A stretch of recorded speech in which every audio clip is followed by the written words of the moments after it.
皆さんこんにちは、藤本ホセマリです。今日はラウンドの打ち方について解説していきたいと思います。で、ラウンドなんですけど、コートのねこの左側後ろ、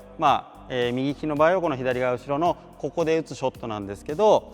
まずラウンドに必要な柔軟性なんですが、まずね背骨、これも動画で紹介してるんですけど、背骨をこうしっかり反れる動きを作らなきゃいけない。そして足がこう横に逃げないでしっかりこの状態でグーって反れる動きですね。なのでこう腸腰筋の部分もしっかり伸ばしていく必要があります。あとこの反った状態の中で体をこう左右に動かして腕を振っていかなきゃいけないので、体幹のねじり、そして、体側をここしっかり広げていかないとダメです。あとは、体幹の強さ、こういう姿勢をキープしていかなきゃいけない。だからそういう、力強さ結構ねいろんなのを兼ね備えていかなきゃいけないので、結構大変だと思うんですが、まずこのラウンドしっかりね、打てるようにしていくと、シングルでもダブルでも、いい球がねラウンド結構苦手でやられちゃう人多いと思うので、そこからねいいショットが打てるようにうまく体使えればラウンドからの方がフォア奥からよりも強い球が打てるので、それができるようにしてもらいたいなと思います。まずそのラウンドに入るときに、特にジュニアとかねラウンドの打ち方をしてないけどラウンド側で打ってるっていうパターンが結構あります。でどういうことかっていうと、その時にコーチとかがね見ていただくと分かるんですけど、頭の上のどこで打ってるかっていうのが結構ポイントになります。例えばラウンドに入ってるんだけど結局右でさばいてる人、頭の右でさばいてるジュニアのことが結構多いです。こう下がってるんだけどここで打ってる人で、上手い人は頭の左側で打ってます。でこれどう違うかっていうことなんですけど、これラケットの振り方が縦振りと横振りになります。で、縦振りの人でも別に問題はないんですが、縦振りの方がデメリットが多いです。で縦振りになってしまうと、ラウンドでここで取れてる球を縦振りの人はここまで動かないと取れないので、その分下がらなきゃいけないっていうのが一つあります。で、縦振りの人は追い込まれた時に上にしか打てなくなります。だけど横振りの人は追い込まれても横でこう前に打つことができるんですね。だから、ラウンドからスマッシュ打ったりクロススマッシュ打ったりとかクリアで攻め返したりっていうことができます。だからどうしても縦振りになっちゃう子、ラウンド側でこうやって振ってる子はその分動かなきゃいけないし、追い込まれると、打ち返せないっていう風になってしまうので、まずねそこをねチェックしていただきたいなと思います。はい、それで、縦振り横振りね、縦で振るパターン横で振るパターン、縦は基本的にオーバーヘッドとあんまり変わらないと思ってください。で横振りっていうのは縦振りとはね別物なので、これは別で練習していかなきゃいけないです。でどう変わってくるかっていうと、縦に振る時はこうオーバーヘッドでこう下がった時にラケットをこう体の後ろに一旦入ってこう肘が出てこういうふうに縦に振ってくるような動きになるんですけど、横の場合はですねまず状況にもよるんですが、先にこうドリブンクリアとかでバンって攻められた場合ですと、先にラケットを出していきます。で面を作ります。面を作ってこれを横に引いていって、そこから振り出していく。だからここから一旦ね頭の後ろに下がる時もあります。下がったとしても横に行きます。だからこれ下がった状態から出して横は無理なので、ここから下がった状態から一旦右側に持ってきて、ここからスイングしていくような動きになっていきます。だから、縦振りと横振りは別物なので、もうこのオーバーヘッドだけで全部ねラウンドやろうと思ってもうまく打てないことが結構多いです。だからこれは別でしっかり練習してください。でその時に大事になってくるのが、前体軸でねこう体を動かしながらこう振ることもできますよって話があったと思うんですけど、まずこう反った状態でも背骨に沿って肩を左右にこう動かしながらラケットを振っていく動きになってきます。だからこうなった状態で体にって力が入っちゃうとこの動きが作れなくなってしまうので、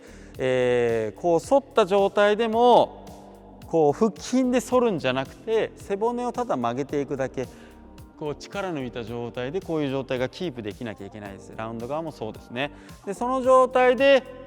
こう振っていかなきゃいけないです。これは小さく肩をねこういうふうに動かしていくんですけど、こういう振り方を覚えていってください。で、縦振りと横振りだと、縦だと打点がここなんですけど、横だとここの辺なのでだいぶ顔と近いです。だから、その打つ感覚がまた変わってきますよね。だからすごく本当に縦と横は別物だと思って練習してってください。ここで当てるって思ったより顔に近いです。ここで当てます。はい、でそれをまず覚えておいてください。はい、それとですね、あと結構ねラウンドの人、これシニアの人とかもそうなんですけど、息止めちゃう人、確かに息止めた方がこう耐えられるんですね。だけど息止めちゃうと、もう毎回そこ連続で狙われた時に毎回こう息を止めて打てたらすぐ疲れちゃいますね。でそこから強い球を打つってなった時に、結構ね息止めてってやっちゃう人多いんですけど、息止めるのは基本的にバドミントンではあまりよろしくないです。ただネット前取るのもどこ取るのも息止めることっていうのは私はないです。だから、ラウンド入っても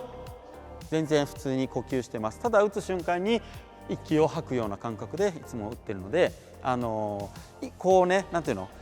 背骨のねこういうストレッチの時に息ができないっていう人はしっかりね柔らかくしてこう背骨反った状態でも息ができるような状態にしてください。そうでないとせっかく打ててもすぐ疲れちゃいます。だから息は止めないようにしていきましょう。はい、じゃあですね、実際にちょっと打っていきたいと思います。ちょっとその時にどういうふうに練習していくかってことなんですけど、こういうふうにまずやってみてください。じゃあですね、まずは最初いきなりねこう動きを入れるとすごく難しいので、この左足を下げます。でこの時ね足こういうつき方しないでください。実際こうついちゃうとアキレス腱やられちゃう可能性あります。だから足は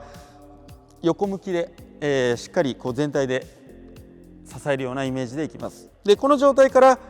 こういう体勢を作ります。結構ねこの時点でもう結構体幹きついと思うし、ここもしっかりストレッチされるので大変なんですけど、この状態から肩を軽くゆすりながらこういう打ち方をしていきます。じゃあお願いします。ここから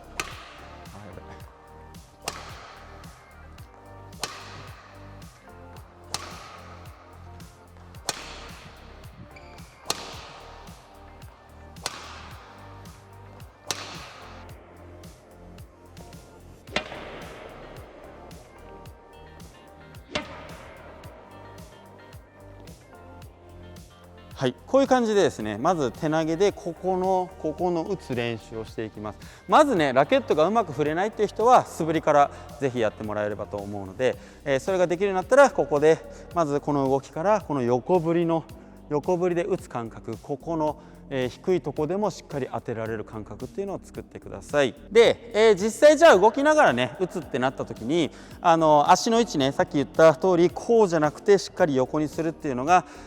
一つありますと、あと結構ラウンド入った時に体幹がちょっと弱くてこっからこっちに逃げてしまう人も結構います。打った後こう逃げちゃう人いるんですけど、できるだけ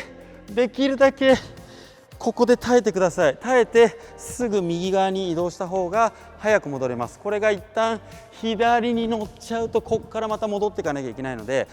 ワンテンポ遅れます。だからできれば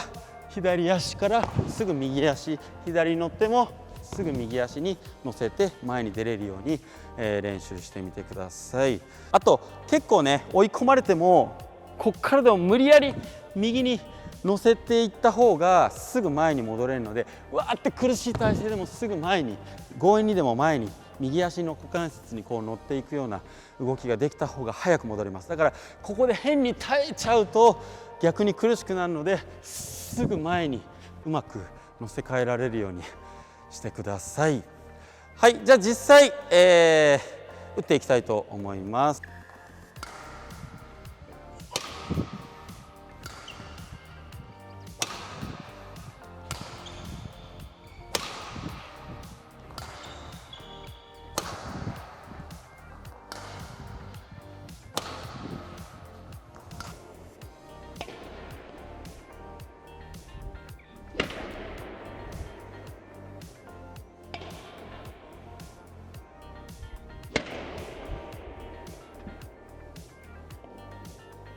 はい、OK です。はい、まず頭の右側じゃなくて頭の左側で打つ感覚だから、ここの角度でもいいですし、追い込まれたらこの角度でも打ちますし、このちょっと斜めの状態でも打てるように、ここができれば多分この辺もできると思います。しっかりここの球の感覚をつかめるようにしてください。